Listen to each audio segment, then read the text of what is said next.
carry on when you feel all alone. Now I've swung back down again. It's worse than it was before. If I hadn't seen such... And it's Thierry Henry.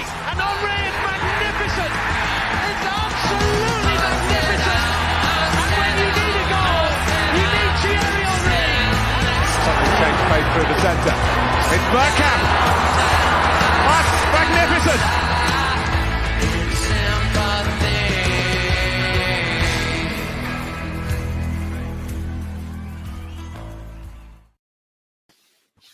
Good evening, everyone. Good evening, good evening, good evening. We have tonight Kenny Ken, of course. Kenny, how are you doing? I'm all right. I feel a lot better after yesterday's result. It was a really, really, really hard game. There was nothing. We weren't, free flowing, right, spectacular, but we had to fight for our lives to win that game because, scored 2 great goals and then, we conceded, about 25 minutes. Was it 20 minutes? 25 minutes ago, and then we held on. But we were really, really disciplined. I was really pleased with the performance of Tommy Asu. I know, don't get me wrong, I know like Jesus will get the plaudits, and he deservedly so. And I know Gabriel Martinelli will get the plaudits, but sometimes you have to look at your defence and think, you know what, there's a reason why, I've put like Tommy Asu in the Montreal club, the Montreal Mertesacker and Cavola club. Never let you down. Always give their all, and they always keep their standards up. Yeah, that's true, man. True. Luca, been a while. How you doing, my friend? Yeah, I'm good, man. Thank you very much for inviting me on, and I hope everyone's keeping well, and I hope everyone's keeping all right in the audience in the chat. Yeah, top, absolutely. Luke, sorry, Northside should be here. Don't know if I know he said he might be late getting home. So we'll see what happens there. Don't know what's going on with my mouse tonight. It's doing weirdness. It's got some weird thing going on down here at the moment. Anyway, we'll get into this. Right. Kenny, you watched the game. Luca, you watched the game. I watched the game. I just question. I have to question. I'm going to do a round robin, right? It seems to me, this is my take, right? Arsenal have become such a dysfunctional club. I mean, it seems to me there's something rotten. Hang on, let's just bring in Northside. Northside's here. Good evening, Northside. How are you, mate? I'm good. How are you guys? Oh, yeah, so that's what you look like. That's what it looks like behind the green screen. Without the green screen. Yeah. Cool. That's it. Kenny, I mean, it seems to me, mate, that something's not right at Arsenal. I mean, they seem dysfunctional. It just seems there's something rotten at the core of the club. Well, it's funny to say. I think they're look. Let's be honest. There's something that questions unknown about Thomas Partey.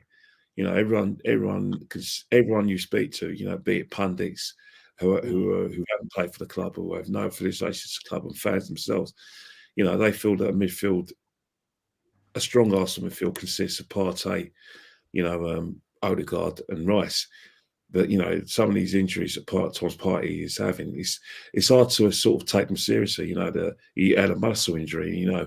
What do you believe? And then there's the other stuff that people always want to talk about since the beginning of last season. The off the field stuff that really has got nothing to do with us. I haven't heard of any charges although on Instagram or any charges publicly. All I hear is that. They say it's a Premiership footballer. They don't name the player. We're just speculating. Obviously, maybe some people are accurate in their suspicions, but that's annoying. But I think another one that's causing divisions, and a lot of it's down to the media as well. And I've got to, call out the commentary of the game yesterday. Not so much, the main commentator, but Lucy Ward is like her attitude towards Raya was just bang out of order. I mean, all she had to do was just basically say, I want Aaron back in the net. And it's not just that. It's not just Lucy Ward. It's Gary Neville, and it seems like everyone's finding fault. Sky Sports seems to have a campaign. I mean, before the game, they interviewed a couple of fans, and their first topic was Ramsdale or Raya. It's totally unnecessary. Now, I know I've heard them on the grapevine two things. First and foremost, that obviously Aaron Ramsdale is, professional about it. He's very hurt, but his dad's absolutely filthy about it. That's just facts. His dad is filthy, absolutely filthy about it. And then, I'm hearing the dressing room as well. He's well liked in the dressing room because he cheesed everything up, and they're not happy with the position as well. They're mystified because they're 100% behind him. So that is causing a bit of division. That those two, the Thomas Partey non-selection and Aaron Ramsdale. But the reason why the club's dysfunctional as well is because, a lot of Arsenal fans as well go on social media, they're debating it, they're waiting for, Raya to make a mistake. And, even on podcasts as well, it's the anti-Raya. I was at the bridge in the away end. The minute Raya, made that, well, they say he made a mistake for the second goal, but that time he nearly got robbed by Palmer. Arsenal fans around me started singing Aaron Ramsdale song, which was a blatant disregard for the fact that he was wearing a shirt, and blatant disregard for the fact that, the manager's made a decision. So if you say something's not right, well, yeah, that's a lot of that's been caused by the main accounts who want Ramsdale back in the goal, who feel he's been unfairly treated, and the media, because they seem to forget that Ramsdale's had 2 years to cement a place. If he cemented his place, we wouldn't be looking for another goalkeeper. I mean, maybe the guy needs to look at his form himself. Sure, now the fact that he bought Raya, I'm sure he would have had discussions with his manager already about upping his game, but he didn't. He was too comfortable, and that's what happens. Raya doesn't have to be like top class. The manager's made a decision. He doesn't trust Aaron Ramsdale as a goalkeeper. I think fans need to move on. The media need to move on, and let's concentrate on the matches. Doesn't matter who decision. Let's just beat Sheffield United, and let's go on a run. Let's maybe start playing well. Yeah, absolutely. I just personally, Luke, I want to get your opinion, man. Then I'm going to come to Northside on this same fact, because I just don't get what is going on. I just think I've got no evidence, but we're just so dysfunctional. We keep hearing these ridiculous statements, and I've never, well, I have many 30 plus years ago. But at the moment, it's just laughable, man, what's coming out of the club. For me, look, for me, I just don't understand. I think our fan base, for me, I just think it's just a completely joke what's going on. Like I remember, I think the Chelsea game just gone on the weekend. People were saying that they don't want Aaron Ramsdale. Our fan base was just saying, right, they want to get rid of Aaron Ramsdale. They clearly want to, and now they're chanting after the Chelsea game, we want Aaron Ramsdale back. I just find it a bit laughable at the moment. I just think, I don't know what's going on around the football club. And even with Arsenal in general, the performances are not looking good on paper. Yes, we're getting results. Yes, we're unbeaten. But it's games like Chelsea away, you should not be drawing against teams like Chelsea. Because quite frankly, yes, would you take a draw against Chelsea away from home from that performance? Possibly, yeah. But if you want to win league titles, you've got to go to Stamford Bridge and put these sort of performances. And that's what Arsenal Football Club should be aiming for. And people like Ramsdale and this whole David Raya situation, I would personally have Ramsdale in goal. Like, yes, Ramsdale might have actually made a few odd mistakes last season towards the end of the season.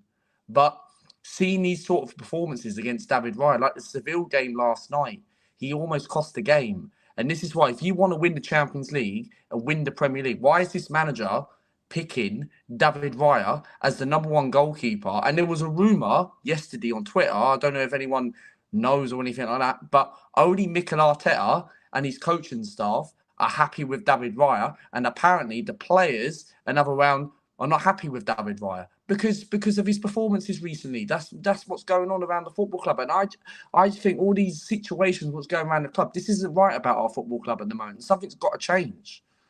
Totally agree, man.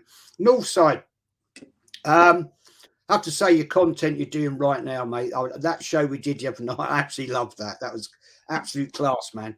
Absolute class. Mate, I just don't get what is going on at this club right now. There's something rotten in this club.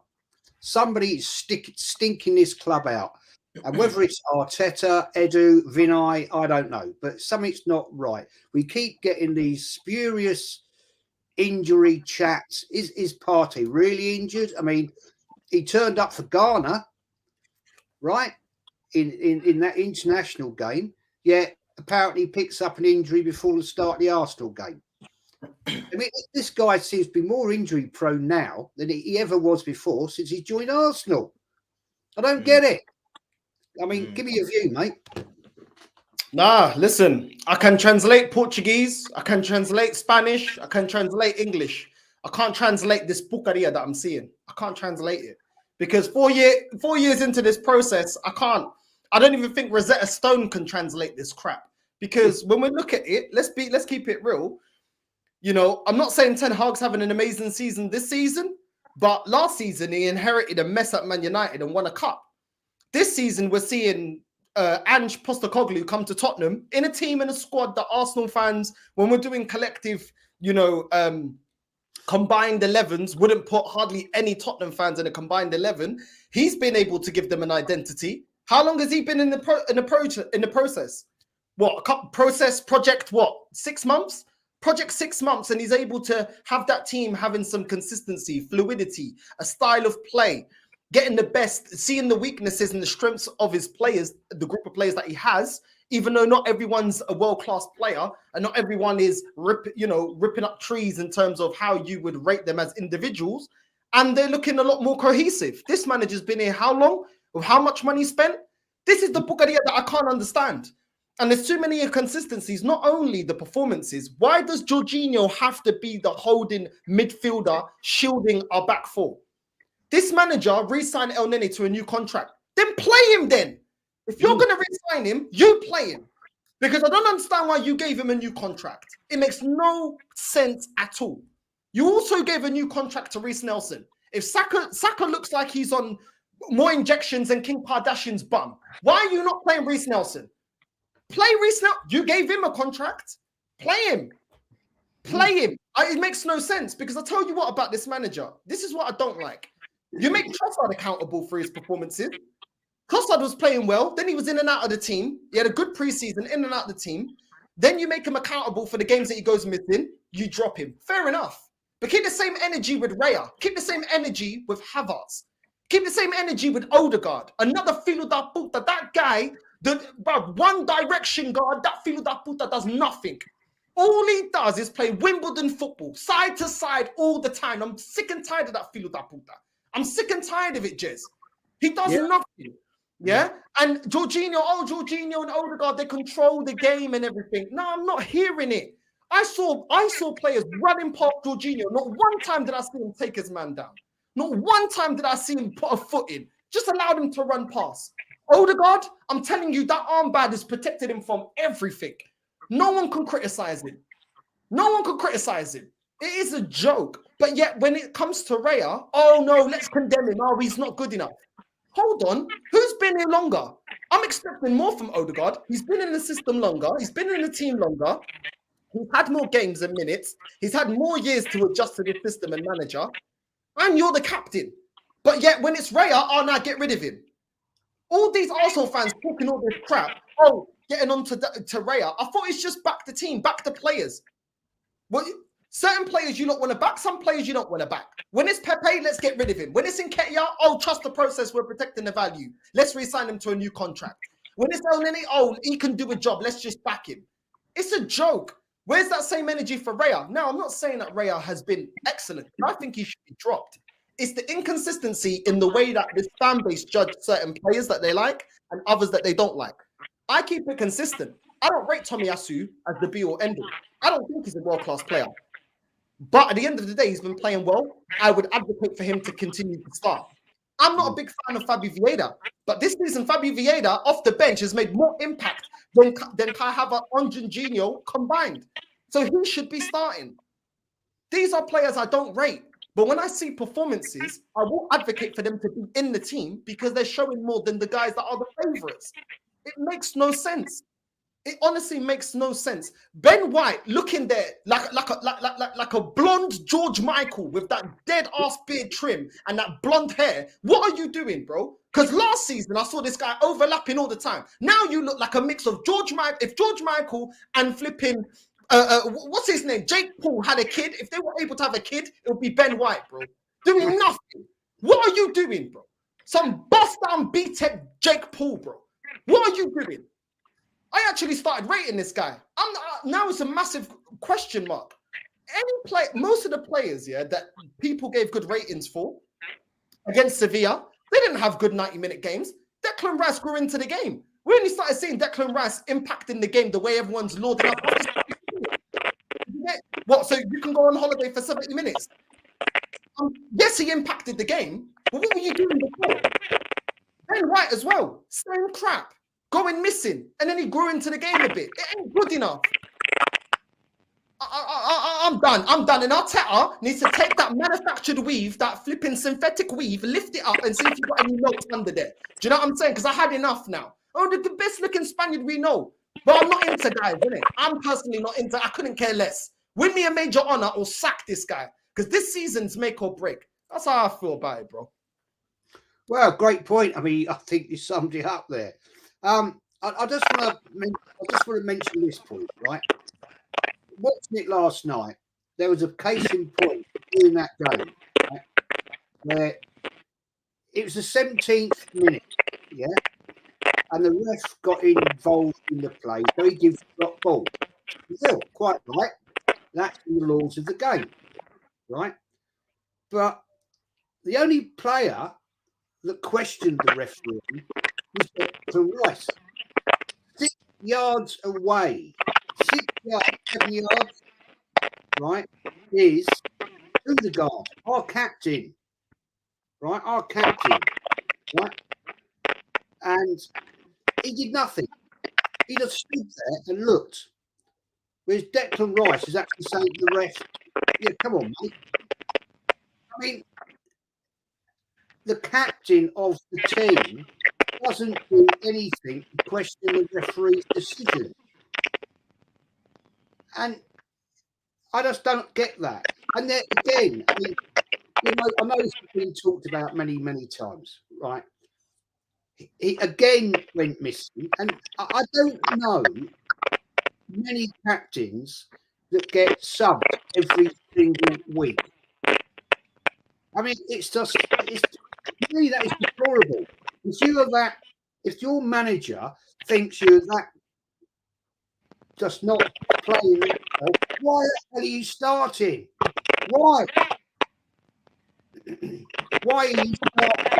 Obviously, if your manager is putting you out, hooking you off, that says to me something's not right. Yeah, there's a dodgy mic somewhere, people. Yeah, do you know what? Mute each mic and then you'll find out whose mic is coming from. Hang on.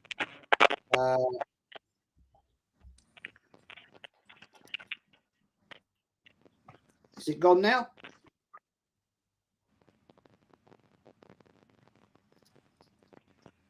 Seems to have gone now. Don't know where it's gone. But no, it's back again. Is it Luca? It's Luca. Is it mine? Is it mine? Yeah, it's yours, Luca. Oh no. No, are you on a phone? Are you on a phone, Luca? Yeah, I think it's your one, Luca. Not sure. I think you're on the phone, aren't you? You need to put headphone earpiece in. Come out and refresh it again. Have you got like not headphones? Yeah, you get some earphones. I'm going to get some headphones. Yeah. Yeah, I mean, I don't get it. I don't get it, Kenny. I don't get it.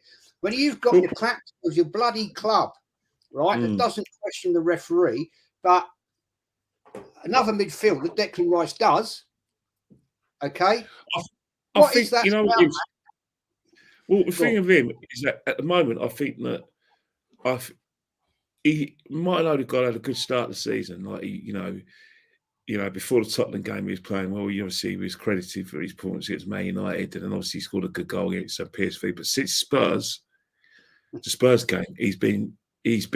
Let's face it, Spurs game was average. We gave him an out because he had to protect Jorginho. But since then, he's been very, very poor. You know, he was awful against Chelsea. He was awful yesterday. He's definitely got an issue with with his form. And if you're worried about your form, then you can't worry about the team. And I think that's the thing. Sometimes, you know, inexperienced captains are like that. You know, there's captains like Roy Keane's. First and foremost is to get the best out of the team. Then his performance. Like, you have to look at Harry Maguire at Man United last season. He couldn't captain Man United effectively because he was off form and he was getting a lot of personal abuse, personal criticism, and he was getting a lot of scrutiny. Odegaard's the same sort of thing. That we say his manager favours him because he's not dropping him, but he's recognising that he can't afford to carry Martin Odegaard in games. So when teams are getting back in sort of they're dominating, he's off. He hooks him off. Like, you know, he's going to get him to sell. If Kai Havertz had any semblance of form, and I say any semblance of form, Martin Odegaard would probably be worried because it seems like, you know, Fabio Vieira, who can play that position as well, he looks effective when he comes on, but he's very much a junior partner now. Kai Havertz, he's missed a trick here because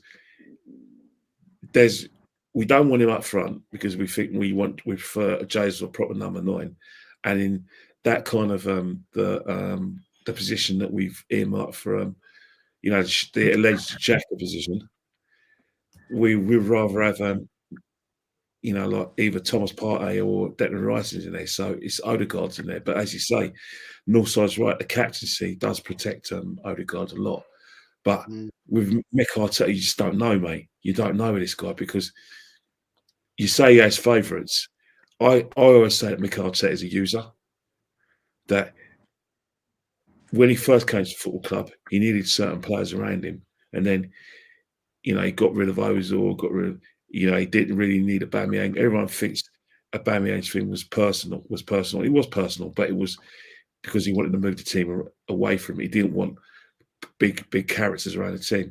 But so he's either keeping Aubameyang or Lacazette for I've got an excuse for Aubameyang because he's always late. He always does things off the field. Yeah, I can get rid of him. But then Lacazette goes, well, he doesn't give me more. He isn't that effective, but because I was trying to get the top 4, I'll just use him and then get rid of him. And then Eddie came along, and then last season, he moved the team away from like players like Smith Rowe. Smith Rowe can't get a game. He always, every season, he moves it on. So if Martin Odegaard carries on with his poor form, we're going to get a situation. If Arteta is still manager, next season, then he'll get rid of him. That Arteta has no loyalty, no favourites. Trust me. At the moment, he's flavouring them up. But I'll tell you one thing. I know Luca's mentioned Aaron Ramsdale. Aaron Ramsdale's had 2 years to cement a place. He's had 2 years to improve his kicking, and he hasn't done it. He's had 2 years to go on. There's no doubt he's a lovely bloke, and he's worked his nuts off to lose a bit of weight, get himself really, really fit. The problem with Aaron Ramsdale is that I've never been convinced that Mick Arteta sees the guy as his number 1. Before Ramsdale came to the club, we were looking at Nana, who fits his profile as someone who can start attacks from the back. But he failed a drug test. He's now at Man United, where he's having similar problems. But it's set in stone how they want goalkeepers to play. And that's the thing. Any goalkeeper now, especially British goalkeepers, if you're not good for your feet, then foreign managers of the Big Six will not select you. They will not pick you, no matter how. They don't care about your ambitions for the national pride. They won't pick you. And the problem, I think, it might be fair and Ramsdale. I get the loyalty towards him, but one thing I don't understand is that he made some really, really bad mistakes this season against Fulham, and he made some really bad mistakes last season in crucial games towards the end where we dropped dropped out of winning the championship. Yeah, I never heard any sort of criticism for Aaron Ramsdale. I heard encouragement. I heard fans just, singing his name, especially after Man City and after Southampton last season.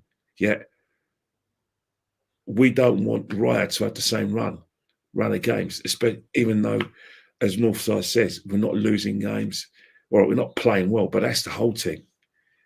The whole team's not playing well, and that's the whole situation. But the fact is that we're going to have to accept, whether you like it or not, that Raya is his number one. He's brought him to players as his number one, and he's going to give him as much. He's going to give him a season at least to cement his place, and then after he's given him that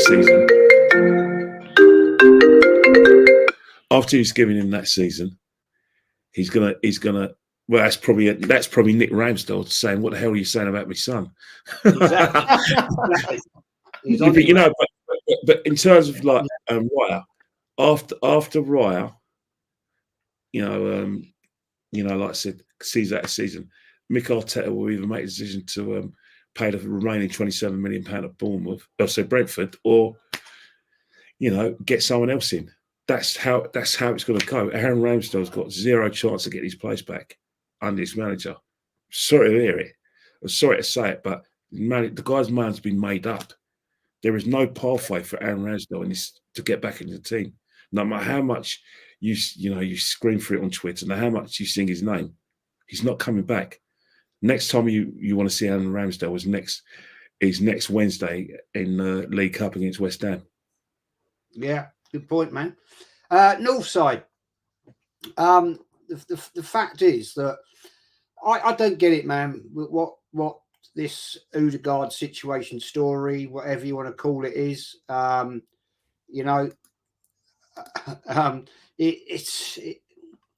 just don't get it, man. I really don't. I mean, the guy, he's a decent player when he turns up, but when he doesn't turn up, it's pointless him being on the park, because he just goes missing. It's like, who's it? I think it was Lee or somebody called him Uda Ghost. I mean, it's just jokes, man. It's jokes, isn't it? The fact is that we need a proper captain in there that can bolster that bloody team. And we haven't got one, mate. I mean, you watched the game, you saw it. Disappeared again, gets hooked. I honestly, Northside, I can't honestly remember an Arsenal captain that I've seen being taken off as many times that I do with Odegaard. No, it's just not good enough, man. Seriously. But before, very quickly, can I just say thank you to Anthony, mate, for your super chat. Is it me, or does Luca look like Fabio Vieira? I'm not sure about that one, but also, I'm sorry, mate, but Odegaard, he's just not the levels for me as a captain. I mean, do you know what? I always looked at it as a number 10 to supply the front three. So I want my number 10 to play differently to a player like Santi Cazorla that is going to recycle the ball, but a lot of times will play it safe, because a lot of times the play is very deep next to the defenders. Sometimes he has to play it safe. The problem I have with Odegaard is he always plays it safe. As soon as you press him, as soon as the opposition have two banks of four, which Sevilla did, yeah, they had a bunch of pensioners playing for them. Yeah, all due respect to pensioners, but you know what I mean? This is professional football. You know what I mean? All their players were old. They two banks of four, not allowing Jesus and Martinelli and Saka to allow them space in behind, because they know that they're going to be beat off the mark for pace. You need a number 10 that is going to continually find those front three. And even if he doesn't, he's going to continue and try. A lot of people get onto Bruno Fernandes. Now, I don't think Bruno Fernandes is the be all end all. One thing he does do that I do like, he always looks for the front three. He always tries to play that risky pass. And sometimes it works and sometimes it doesn't.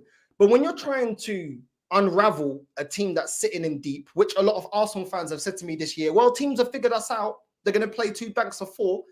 Well, the only thing to undo a team that is sitting back and defending is movement. And it's trying to overload them and create passes that make the defender think, do I stay with my man or do I track the runner? Is that ball, is my runner getting in behind? Because that number 10 keeps trying to thread the ball through the eye of the needle to try and find Martinelli, Saka, Jesus. Odegaard doesn't bring that. You are a number 10. You are supposed to play risky passes. You are supposed to try and stretch defenses. And he doesn't do it. He plays the simple pass. And I've been watching him because I can see that he's not good enough. But I want to see what people see. And it ain't good enough. He wants to... And you know what's showing him up even more? Even though I don't think that Declan Rice had a great 90 minutes, I definitely think he grew into the game. We're seeing Declan Rice being able to drop back, help Jorginho defend, recycle the ball, run forward, make runs into the box. I've seen Declan Rice do it against Man City, where 2 chances he had open in the box. All he needed was Nketiah and Jesus to square to him and he would have scored. And he's still dropping back and doing his defensive duties. How can a CDM be able to attack and defend, yet Odegaard can do neither? He doesn't offer you enough in tracking back, and his main job in creating something, he doesn't do it often enough. He doesn't do it. He does it, and it looks great when he does it against a Bournemouth or a Sheffield United and teams like that, because they're not going to press, and they're not going to... As soon as this guy is rushed to make a decision, he isn't good enough. He isn't good enough, and he plays it safe and keeps hold of the ball and possession. But at the end of the day, that's exactly what a team like Seville want you to do. You can hold possession. What they don't want you to do is overload them, run at them, give them multiple players to defend against. You know, thread those balls, put a ball over the top they're not expecting. Do you know what I'm saying? Trying to figure out different ways to unravel that defense. And this is why Odegaard isn't good enough. And too many games against big teams, he's become a passenger. He was a passenger against Lens. He was a passenger in Fulham game for us to win the game. And I want someone to tell me a game where we are under it. We're getting pressed. We're not winning a midfield battle. And Odegaard grabs everybody and gets that ball and drags us through it. Like I've seen Steven Gerrard do for Liverpool. Like I've seen Lampard do for Chelsea. You know what I mean? When does he ever do that? Not only as a number 10, but also as a captain. That is embarrassing. But because he's one of the favourites, it's all right. Oh, I saw Robbie on AFTV saying, oh, well, you know, next game, I'll keep the squad the same as it is. Really? This is 2 games in a row. I'm not seeing this midfield work. Every time we talk about our midfield this season, the only midfielder we keep talking about and giving praise to is Declan Rice. And he's the newest addition out of all of them. Jorginho was already here and Odegaard's been here. That is embarrassing. Absolutely. I mean, I'm going to come to you, Luke, on this one, right? I'm going to ask you this question, yeah? Odegaard goes off last night, yeah? Hooked, right? Again. And Jorginho becomes the captain. A player to me that's done absolutely sod all since he's joined Arsenal Football Club. I don't know why we keep buying these pensioners from the Chelsea Pensioner Club. Seriously, it's just a joke. For me, look. I mean, but Declan Rice, yeah, proven captain, knows how to be a captain. Why not give it to him? 100% agree, mate, Jez, because quite frankly, like what Northside said earlier, I think when you've got someone at the football club that has been substituted for pretty much near enough the last couple of games. Don't get me wrong. I like Martin Odegaard. Don't get me wrong. I think he's a good player, but I don't think he's not captain material. And when he's going missing, and this has happened not just only once, not twice, but this has happened on a number of occasions. He went missing against Man City. He went missing against Chelsea on the weekend. And if your captain is not producing in big games, you need a captain where is consistent enough, where is going to perform every week. For me, you've got to give the captaincy to Declan Rice or William Saliba, because those two are the only consistent players that actually perform every single game. They get 8 out of 10 ratings. Even I say it on my channel all the time. When I do my player ratings, I rate these people 8 out of 10 because Saliba and Declan Rice deserve captain material at Arsenal. When is the last time we had a captain at Arsenal Football Club, Tony Adams, for example, that has been substituted for every single game, because players like them back in the day, about 20 odd years ago, used to actually put in consistent performances. Declan Rice, for me, he is consistent. He's already came into the football club. Yes, when we first signed him, he needed time to adjust Arteta's system. But what system does Arteta have? He changes it every single week. And why is he giving the captain to Jorginho, where the guy has been at the football club, that is a Chelsea reject, right? The guy who pretty much I never get confident with when he starts, because our midfield should be Rice and Partey in the midfield together. When is the last time we saw a pair like that in midfield? The Charity Shield against Man City. I was at the Charity Shield and we saw Declan Rice and Partey in midfield. And look, do you really believe that Thomas Partey, for me, okay, yes, he does get injuries in that, right? But do you really believe that he had that injury yesterday where he was training the day before, where he played 45 minutes for Ghana and then he came on as an appearance against Chelsea? Something's not right at the football club. How can you have a player that's, okay, yes, he's injury prone, we get that, but how can you have a player that played 45 minutes for his country, for Ghana, then came on against Chelsea and somehow got injured 2 days later? Something's not right, and it's got to be like Mikel Arteta and all the training methods. And Declan Rice, for me, has to get the captain at Arsenal. He's the most consistent player at the football club. The thing is, though, Partey, before he joined Arsenal, was never injured. No, and this is the thing. Why is it every single time, Jez, that a player comes to Arsenal, they're injured? At Atletico Madrid, Thomas Partey, when Atletico Madrid had that game against Liverpool, when they beat Liverpool in the Champions League, Partey was world class back then. And now he's come to Arsenal. It's crazy. Arteta keeps rushing him back, which, okay, fair enough. Partey used to be our most important midfielder. And okay, yes, but he's not our number one important midfielder anymore now. It's Declan Rice. And if Declan Rice picks up an injury, we are screwed. We are screwed. And this is why we're unbeaten this season, because the people like Declan Rice and Saliba are carrying us into the team. If those two weren't in the team, would we have beaten Man City? No. Would we have beaten Man United? No, exactly. We probably would have been outside top 4 by now. And then questions would be asking. Hence why with Thomas Partey, something's not right with the training method. I can understand, yes, he's one of the Arsenal medical team are going with him to the international break. I like that, what Arsenal are doing. But something's not right. You need to coach these players properly. If you have an elite manager, right? And look, don't get me wrong. I'm not gonna blame Mikel Arteta or anything like that, but do you see an elite manager coaching these players properly? Where Arteta, for me, okay, yes, he's not a a medical person, but when you have an elite manager, they look after these players very well. Look at Pep Guardiola; he's looking after him players. Look at Jurgen Klopp with Mo Salah. Good point. I mean, I don't. Yeah, I mean, I don't understand what goes on. This is what I said at the start. Something is not right at this football club. Yeah, but don't you think it's the manager, though, Jess? Because the problem we have at Arsenal is the manager is never satisfied with the style of play. Every season we've seen a different style of play. You know, the Arsenal side of lockdown, which was probably one of the worst sides I've ever seen in years, is a lot different from the side that preceded that. When we missed out the top 4 to Spurs by a point, and then the team that preceded that team was a team that went for the league. Now this team's is different now. You know, we've incorporated Declan Rice into the side, we've incorporated Havertz into the team. You know, we're trying to move away and get a different side of play. Arteta is, how I say it, 2 S's. One, the second was scared of teams working us out.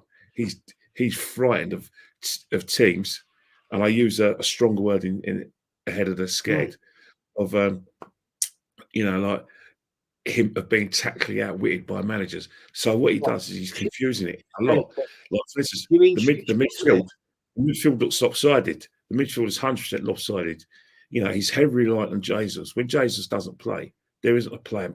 He knows that he can't play his preferred way of playing because where there's a will, there's a way, unless his name's Eddie Nketiah, where there's no way, because let's face it, he can't make those sort of runs that Jesus makes. He hasn't got the willingness or the ability to bring other people into play.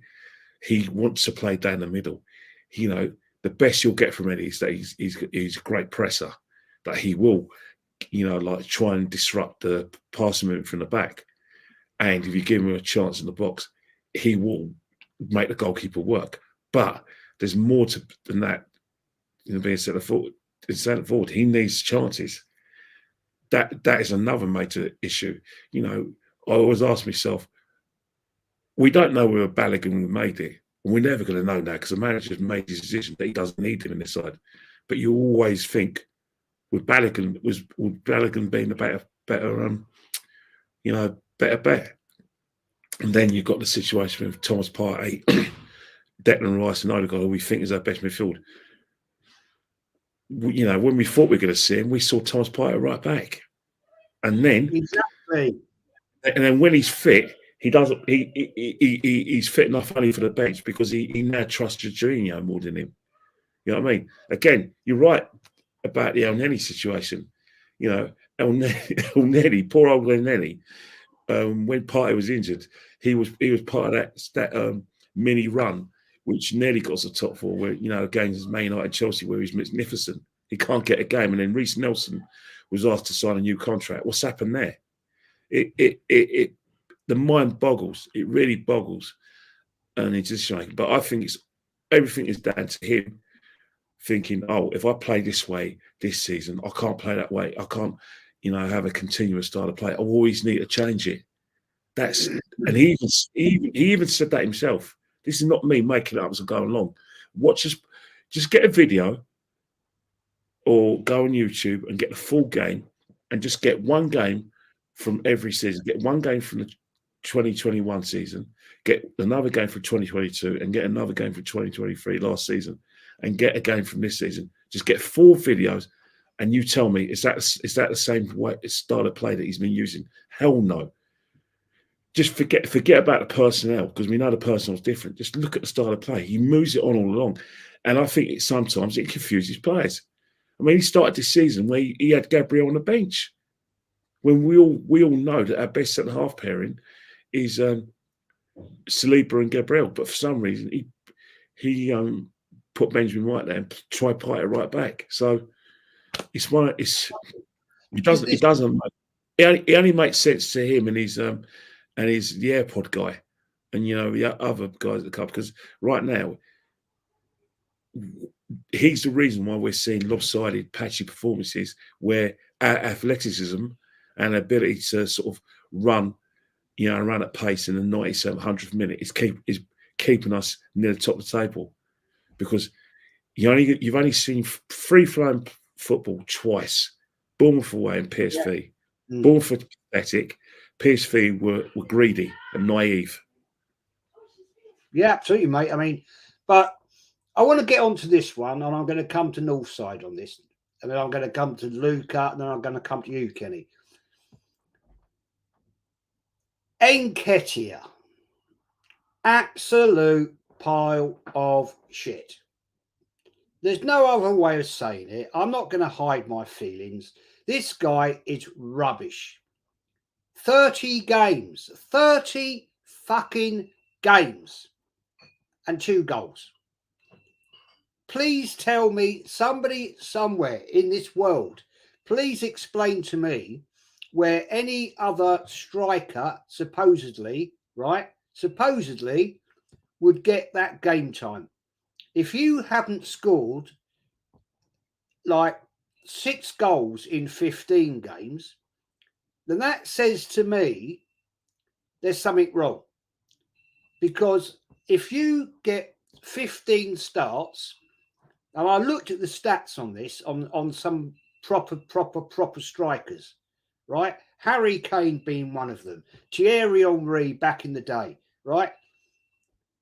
6 goals in 15 starts was about an average years ago. Nowadays, it tends to be a little bit higher. 8, around about 8 in 15 games. 30 bloody games, 2 goals. 100 bags a week, wearing an iconic number of Arsenal Football Club. I don't get into numbers personally. To me, a number is a number. It is what it is. Northside. I mean, I'm sorry, mate, but we have to look at this and say this guy is crap. 30 games, man. Give me your opinion on this, please. Explain to me. I don't understand. Des, this is the same fan base that rated Sonogo, the postman. This is the same fan base that rated Shamak. This is the same fan base that rated Welbeck. Oh, that guy Welbs. So are we surprised? Nketiah is not the first bum of a striker that we've had at this club, and his fan base has lauded up. Yeah, Shamak spent more time doing gelling up his hair than actually being a baller. Sonogo, he wanted to work for the flipping post office more than he wanted to turn up in games. Do you know what I'm saying? And that guy Welbs, look at him on IG. You know what I'm saying? It's like, it's a joke. You know what I mean? So bro, I'm not surprised. I'm not surprised. I'd like, the excuse from a lot of these people that backed him was to protect the value. How much would they evaluate him now? With 29 games, 30 games, and only 2 goals scored. It is what it is, but I don't want to look stupid because they all backed it when he celebrated like this, when he scored a brace against Chelsea. So you already know this fan base are shameless, Jess. Yeah, until this fan base have the least leaders I've ever seen in my life. Everybody is on the bandwagon. What's popular to say, that's what we're going to say. Instead of just saying it as it is. And it's ridiculous. It's absolutely ridiculous. I've seen this fan base, absolutely try and grill me for saying that Pepe is a better baller than Havertz. Cool. Good one. I told you Pepe is a better baller. Different position. Better player. Oh, no, Havertz. They're trying to justify Havertz. Same fan base trying to justify to me Fabi Vieira. Yeah? It's an absolute joke. It's an absolute joke. Reece Nelson, another one that we protected the value on Reece Nelson. It is what it is, Jez. It's a joke. Yeah, but they'll never call themselves out. They'll never say, you know what, I got it wrong.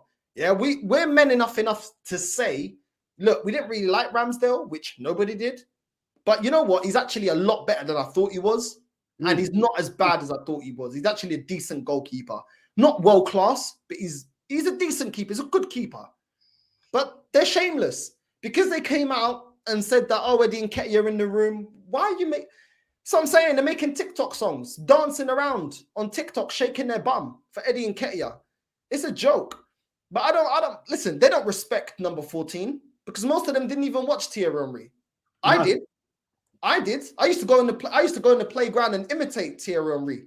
You know what I mean? They don't respect the number 14. They don't respect the armband.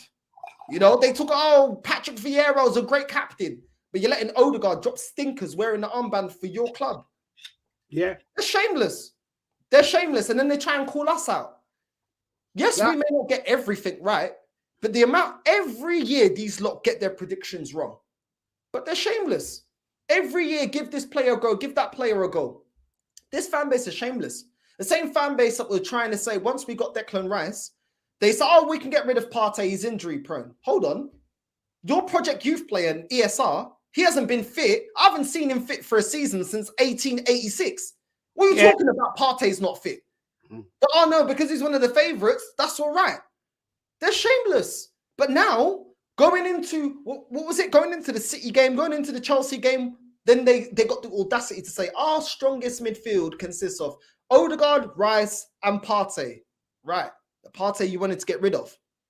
And this all goes round to what I'm saying about Nketiah. They will rate him until the majority say, get him out. And they'll only want to get him out once they get their new toy. They made a song about Tini in the back, but as soon as we got Zinchenko, forget Tini. Forget Tini. Same thing with Ramsdale. Last season, Ramsdale's amazing. The best goalkeeper. As soon as you get Raya, you know what? We don't really like Ramsdale. He's a bit erratic. They only say it once they get their new toy. They're like a child. Yeah, the toy that they have is amazing until they get a new one. They wanted to get rid of Partey. Last season, they were saying Partey is the best CDM in the world, in the Premier League. They were putting him above Casemiro. Hold on, Declan Rice was in the Premier League last season, so you was putting him above Rice. But this season, no. We don't mind getting rid of Partey, but Rice we've got to keep. But you rated Partey over him last season. You said he's the best CDM in the league. You didn't mention Rice back then. We did. They didn't. So it is what it is. Just continue with Nketiah. It actually makes no sense. Balogun, the striker that actually had a good loan spell, actually had a good season in his loan spell, and actually proved himself to be a decent striker that we can develop. No. Let's get rid of him. Let's keep Nketiah. The same way that they were very quick to dismiss Gnabry, that never got a chance at the club, was on loan to West Brom, never got a chance. Yet they're advocating for ESR to always have a chance, and we can't write him off because we need to back him and give him time. They're quick to get rid of Gnabry. Oh no, we want to back Iwobi. And then what happened with Iwobi? Where's Iwobi now? Where is he? I don't know. Maybe bring him back into the team, and then we can be excited. We can be excited watching Iwobi. They're shameless. And there's so many counts of this type of thing happening at Arsenal. Do you remember when they wanted to get rid of Giroud? They didn't rate Giroud. But then we go and get Lacazette. Giroud, the profile striker of Giroud and Lacazette is exactly the same. They're strikers that play with their back towards goal, and they bring players in. They're not very fast, and they got a good workup. But I tell you what, Giroud was a more clinical striker than Lacazette. How come they didn't keep that energy with Giroud? Who was a better striker, Giroud or Lacazette? Is what it is. They will change the narrative, bro. That's how it is. They'll change the narrative. Right now, we're negative for calling out Nketiah. Once they're done with him, once we get another striker, i.e. Ivan Toney, and I get rid of Nketiah. Yeah, and if they really love Nketiah, why do we need Jesus? Why do we need Ivan Toney? I thought we bridged the gap without him. You don't need him. Back him then, innit? You guys are backing him, signing a new contract. Back him. We don't need Ivan Toney. You told me that the bench is fixed. They don't believe the crap they say, man. That is the case in point. RB, thank you, mate, for your donation. Salute, gentlemen and women. How many goalies has this manager had since Emery left? 7. 7. Yeah. That's the problem is that this managers like Arteta and let's not forget that Arteta is just exactly like Pep. You know, Pep when he first got the club. Sorry, I got a bit of cold. When he first got the club, he looked at Joe Hart and went, "Nah." He didn't even. It wasn't. It had nothing to do with his ability with his hands or the fact that he lost a bit of confidence. He just saw it. He just probably saw one session, saw him boot it down the field, and went, "Nah." And he went and got Claudio Bravo, brilliant with his feet. But every time someone took a shot a goal, he went in the net. Yeah, his save percentage was poor, so he finally settled in that Edison, and that's the situation. He's got lucky that he's got the goalkeeper he needs. He's managed to have him in the team, keep him in the side for 7 years. So it's got to be 7 years, but 6.5 years, coming up to 7 years. Arteta's now in a situation where he's not satisfied with what he's got. He, for some reason, I don't know, he decided Leno was a better than Martinez. Because I don't know, mate, I don't know why he thought that. And he looked at Leno and thought, oh yeah, let me get Aaron Ramsdale in. But we all know that Onana was his period. Now, a lot of people said they maybe they dodged a bullet. Who knows? You never know. But the fact is that as long as you've got managers like Jurgen Klopp, Pep, and you've got managers like Arteta, goalkeepers, old-fashioned goalkeepers have had it. In terms of what Northside said about the energy they have. Our fans love either a local player or the next best thing is someone's come from the academy. The minute you're a local player, you come from the academy, that's it. That's it. You get a buy. Smith Rowe, very injury prone. The team's moved away from him. I say it respectfully that Smith Rowe hasn't played his best football for 2 years. Hasn't looked like playing his best football for 2 years. There is no way on footballing ability itself that Smith Rowe would get a start in that team. Everyone knows this, but because Smith Rowe has come through the academy and because he's Arsenal through and through, even though he's from Croydon, but with that, they'll have him anyway. I mean, it's just like Ramsdale was from Staffordshire. He supported Arsenal as a boy. Yeah, he'll tell anyone he speaks to that he was a West Brom fan. But let's play along anyway. But you see the drift. You see the pattern.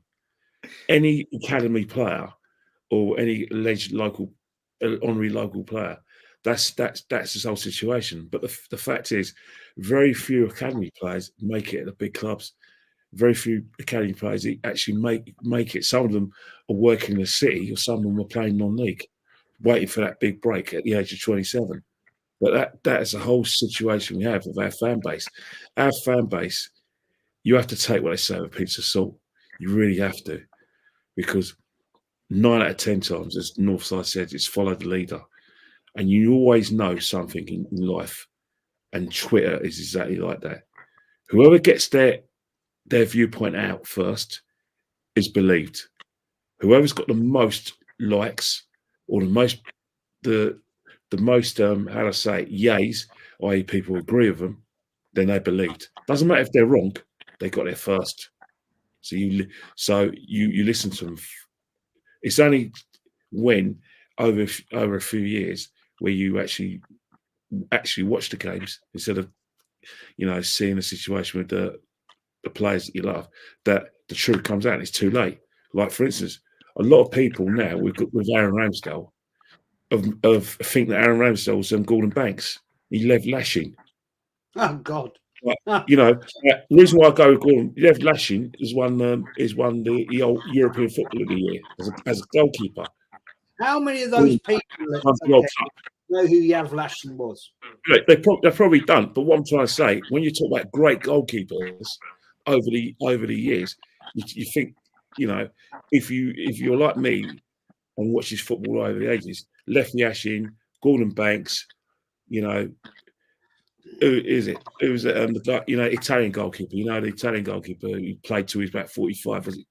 Luke, you're Italian, aren't you? Yeah. Buffon. Yeah. They think that, that Aaron Ramsdale, the way Arsenal fans are talking about Aaron Ramsdale, they're going on like he's on that level. But the reason why they love Aaron Ramsdale is because they love a local lad doing well. So who's the one? Dino Zoff, wasn't it? Yeah, Dino Zoff's another one of the greatest goalkeepers of all time. Dino Zoff, all great goalkeepers. You can even put down Peter Schmeichel. That's the levels that they fit Aaron Ramsdale's on. Aaron Ramsdale is nowhere near the level of Edison. He's nowhere near the level of Becker, Alisson Becker.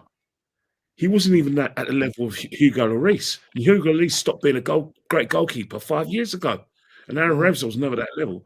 But because they want Aaron Ramsdale on the team, and because they're waiting for a way to fail, Aaron Ramsdale becomes all great.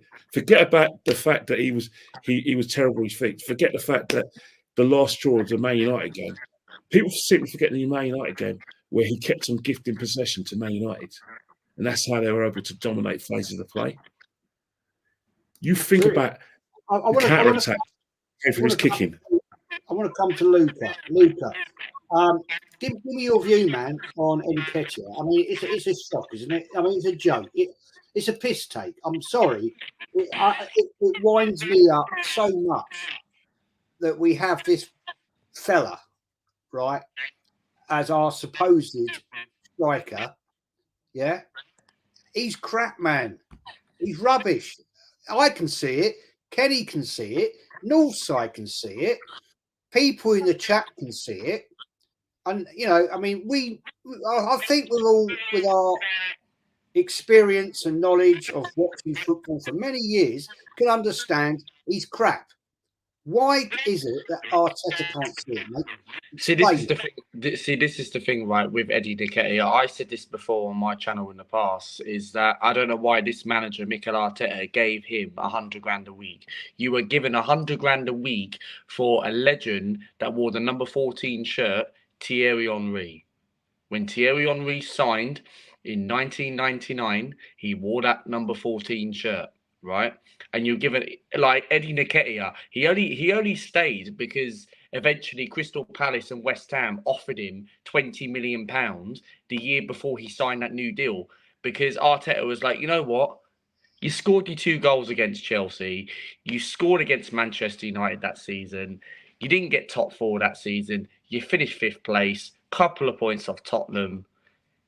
Why don't we just not give you the number 14 shirt? 100 grand a week. You are the future star. You are the next Thierry Henry. For me, no. This guy is not good enough. This guy has not even scored 20 goals in his Arsenal career. This guy has scored about 15, 16 goals ever since he made his debut in 2017 in the Carabao Cup against Norwich. 16 goals in 6 years or so. It's not good enough. Like, why are you offering this guy 100 grand a week, right, for this guy?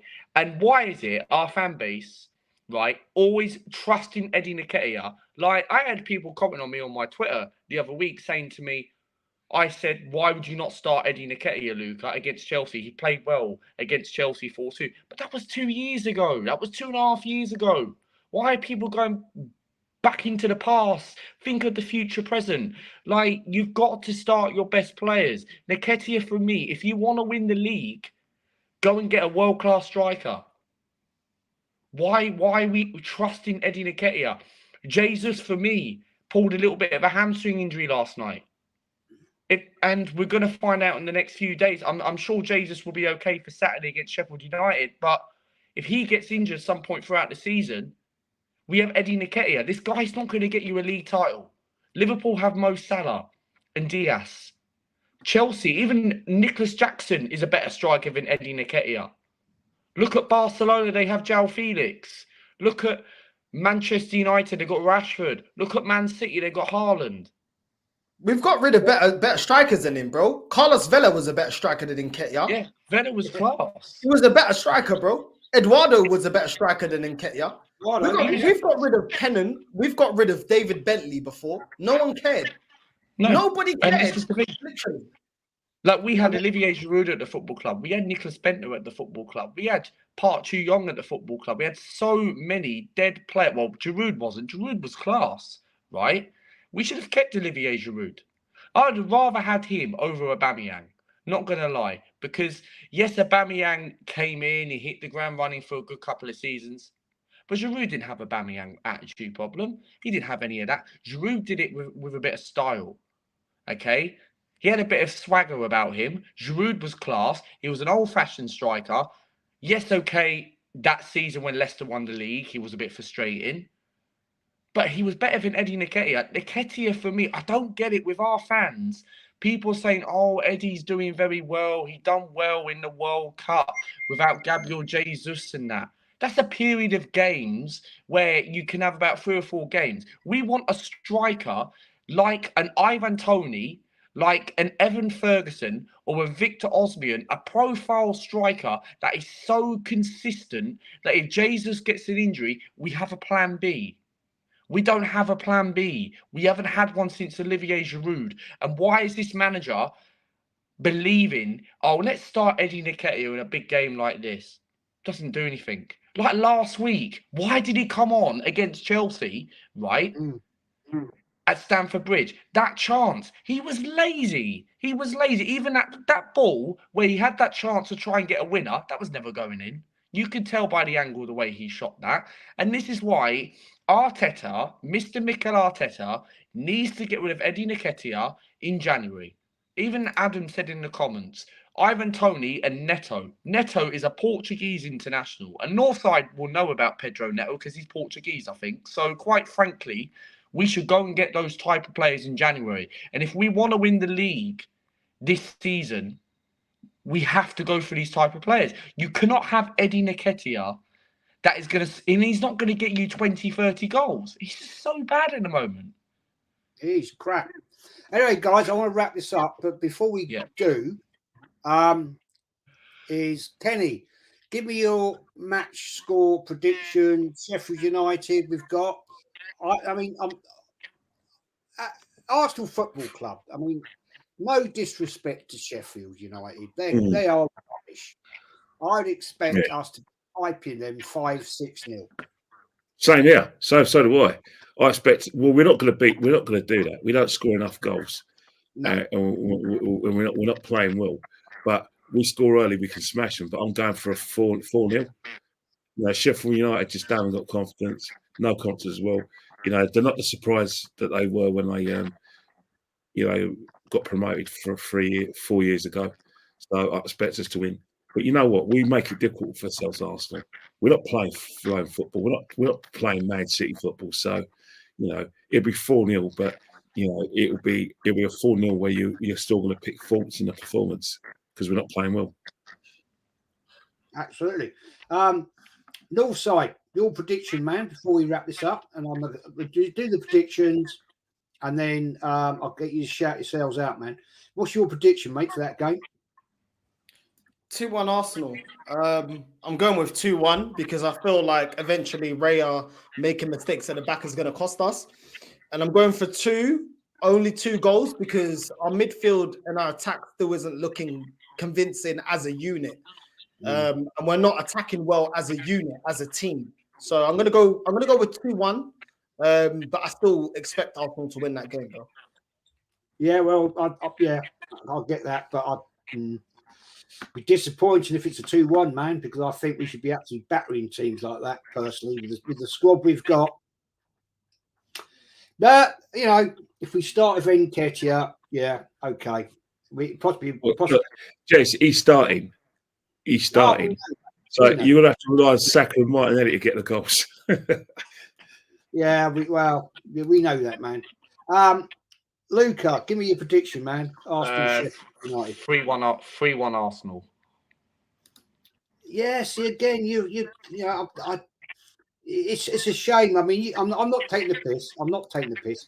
But all of us are like looking like not really that positive about a big win, where we should be looking at a big win. But it is what it is, guys. Anyway, Kenny Ken, shout yourself out, man. Where can we find you? You can find me at Kenny Ken 1972 on Instagram. And you know, I'm probably going to be watching definitely be watching Newcastle Dortmund game or a Man City game. Because you know, I'm going to be entertained because I'm going to be seeing good football. And I won't have a heart attack watching the games. I'll just be take it or leave it. So yeah, I'll be watching it. Doesn't matter what football is. I watch all football, even Tottenham will watch. But I watch Spurs because I want them to lose. But I'm not one of those people. Oh, you can't be an Arsenal fan. You want to watch Spurs play. Speak for yourself, mate. You know, I don't need to be a top gooner to hate Tottenham because I've beaten more North London derbies than you even beat the Arsenal matches. So there. Fact. Totally agree with that, man. I watch it because I like taking the piss out of them. But there we go. There you go. And absolute facts that you just said there. Northside, my old mate. Shout yourself out. I have to say, your channel is lit right now. It's class. I love watching it. It's so funny, the stuff you do. The other night when I was on with you, it was legend, honestly. Mate, where can we find you, mate? Yeah, YouTube, NorthsideLDN. Yeah, just on YouTube, trying to keep consistent. So thank you, bro. Thank you. Yeah, I'm knackered. I'm tired. I can't lie. I need a break. Today, it's mad. Even when I'm on other people's channel, then I can't release on my channel. So it's never really a break because I'm always online, but can't complain. Love Jess for having me on. Anyway, NorthsideLDN. Make sure you hit the like button to this channel and you hit the bell notification and you subscribe. It was jokes when I had Kenny on and Jez, both of it. I have to get you lot on a little bit more consistently. Hopefully we can do the Sunday show. But yeah, man, big up to you, Luca, as well. And yeah, man, it is what it is, isn't it? It is what it is, man. At the end of the day, at the end of the season, they'll all be saying what we're saying, isn't it? So it is what it is. Love for having me on. No, always a pleasure, man. Yeah, I've seen all the comments about the other night when I was on with you and I was jumping. You know what I'm saying? Yeah, that was funny, man. That was funny. A 5'7" person jumping up to about 6'2". Just proving it can be done with your arms in. You know, it can be done. Anyway, Luca, mate, thanks for coming on, bro. It's been a while. And I think I'm jumping on your show on Friday. Yes. So, yeah, shout yourself out, man, please. Yeah, subscribe to my channel, Luca AFC. We just reached 4.8k a couple of days ago. Thank you very much for inviting me on, and that's the YouTube channel, Luca AFC, man. Legend, top guys, excellent, top class panel tonight. I have to say, Kenny Ken, Northside, Luca. Thank you guys. Your comments have been amazing. The chat's been amazing. And it just shows that the community that actually know what they're talking about, in the fact of that we can see it, but unfortunately there's way too many people out there that are driven by a certain channel that follow the toxic narrative, don't see it, but it is what it is. I'm going to do the outro, get out of here, because I get wound up too much and that's not good. But thanks everyone, thanks for coming and joining, and we are out of here.